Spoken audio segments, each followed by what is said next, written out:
tidak terhasil ikhlas dengan sidq ini illa bil istislamil mahdah, kecuali dengan kita semata-mata kita ikut mutaba'atin Nabi sallallahu alaihi wasallam, ikut apa yang diajar oleh baginda Nabi sallallahu alaihi wasallam. Jelaslah kepada kita. Maka dalam kita nak laksanakan ikhlas dengan sidq, kita kena ada dikawal oleh mutaba'ah. Dikawal oleh mutaba'ah maknanya ikut apa yang diajar oleh baginda Nabi sallallahu alaihi wasallam. Saya ni buat betul-betul kerana Allah. Berzikir kerana Allah, naik atas bukit. Bukit apa yang paling tinggi sini? Gua naik bukit kau pergi bertapa dalam gua Kelam. Gua Kelam kau pernah? Duduk dapur dalam gua Kelam. Siapa tak duduk puasa situ tak? Semaya jemaah pun tak pergi, semaya jemaah tu pergi. Betul kau kata sidq? Dia ikhlas tu.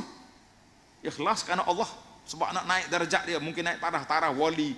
Tak kira lah wali apa pun, wali kutub, wali gua, wali apa dia.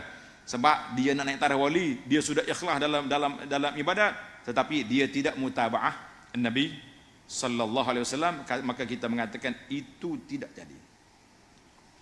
Baik, apakah analogi yang paling mudah? Apakah analogi yang paling mudah kita nak faham di antara ikhlas dengan as-sidq? Kita dengan mak kita, anak kita dengan kita. Waktu dia di asrama tu, hari-hari telefon. Bila mak nak mari ambil? Minggu depan ni cuti. Rindulah abang ni nak duduk dekat mak, dekat ibu. Betul tak? Samalah kita dulu pun macam tu juga. Lepas tu sekarang ni anak buat kita pula. Kita pergi ambil lah anak dengan penuh kasih sayang. Sampai rumah, dia rampas telefon mak dia. Mak dia suruh pergi ambil barang kat dapur pun tak bangun. Suruh pergi basuh pinggan pun tak buat. Suruh pergi tolong masak pun tak mari. Kita kata, di manakah as-sidqi? Di manakah sifat jujurnya seorang anak itu, kalaulah dia dakwa dengan mulut dia sayang, tetapi dari sudut amalan tidak berlaku. Kita hari ini, kalau tanya semua orang sayang ke Nabi sallallahu alaihi wasallam. Semua kita, ustaz ke, kiai ke, lebay ke, profesor ke, siapa pun, kalau bercakap tentang amalan, kita berpegang kepada Quran dengan sunnah. Sah? Semua kita akan pegang dengan Quran dengan sunnah.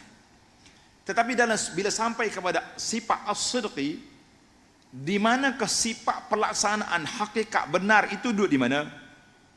Kita kata ini amalan yang dibuat oleh baginda Nabi sallallahu alaihi wasallam. Ya. Tapi oleh kerana kurang dia punya power, ingat tak waktu kita bincang di sini tu dalam forum bab zikir, baru ni kita bab zikir kan. Kampung sunnah pun ni zikir. Jadi dalam tu kita ada bincang di antara zikir rekaan dengan zikir yang maksur, kadang-kadang orang lebih kepada yang itu lagi. Sebab pulangan dia besar.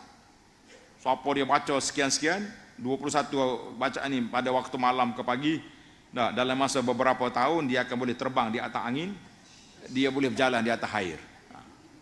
Siapa tak nak? Ni duk baca ni zikir ambil mana ni? Nabi sallallahu alaihi wasallam. Habis apa kelebihan dia? Nabi baca. Nabi baca. Terbang atas angin? Tak ada.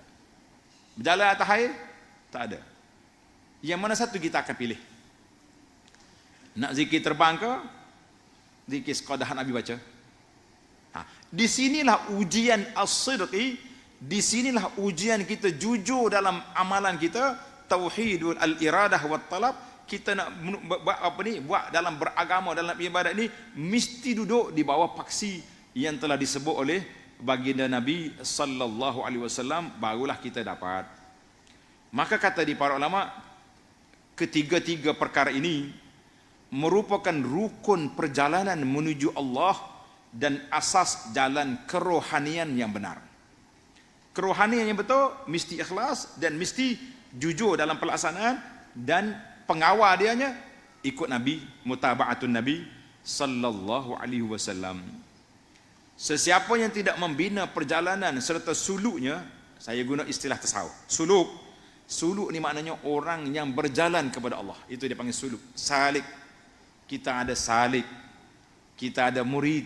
Murid itu anak murid lah, bahasa Melayu dia jadi murid, orang yang nak berjalan kepada Allah SWT. Jadi salih orang yang nak berjalan sudut ni tanpa membina perjalanan di atas 3 asas ini, maka perjalanannya akan terputus, tak sampai kepada Allah walaupun dia menyangka bahawa dirinya sedang berjalan. Karena itu kata di penganalisa tasawuf, dia kata apa?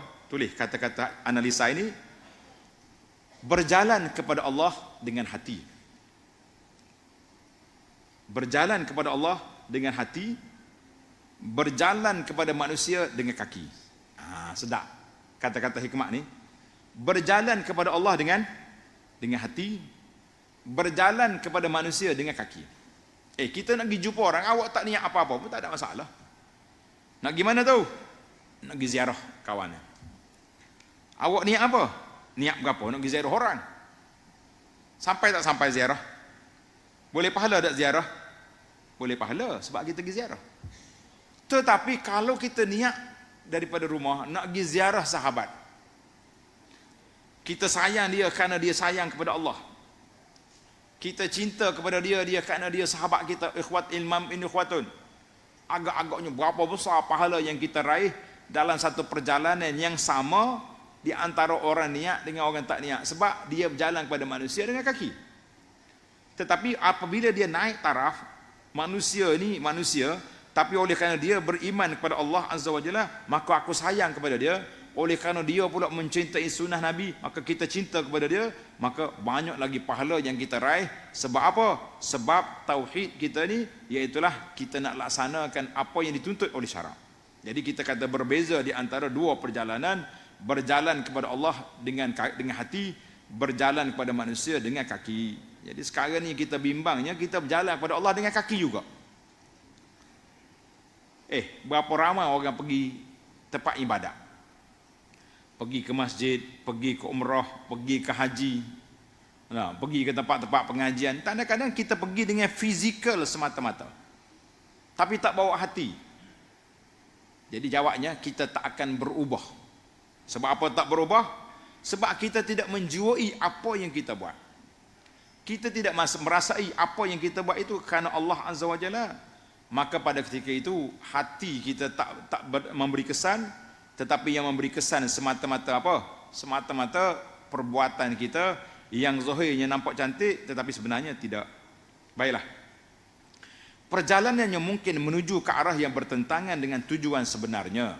Tujuan sebenarnya kerana Allah, tapi bila kita buat tak ikut sunnah, maka dia berlawanan. Atau seperti perjalanan seorang yang lumpuh dan terikat, atau seperti seorang yang menunggang haiwan tunggangan yang liar, yang setiap kali bergerak selangkah ke hadapan, dia kembali 10 langkah ke belakang. Maknanya kita niat elok, tapi bila kita tidak jujur dalam amalan, kita tidak buat mengikut apa yang disebut oleh sunnah Nabi SAW, maka kita ke belakang. Apabila seseorang kehilangan keikhlasan dan ittiba', ia mengikuti iaitu mengikuti tuntutan Nabi SAW, maka perjalanannya akan berbalik ke belakang.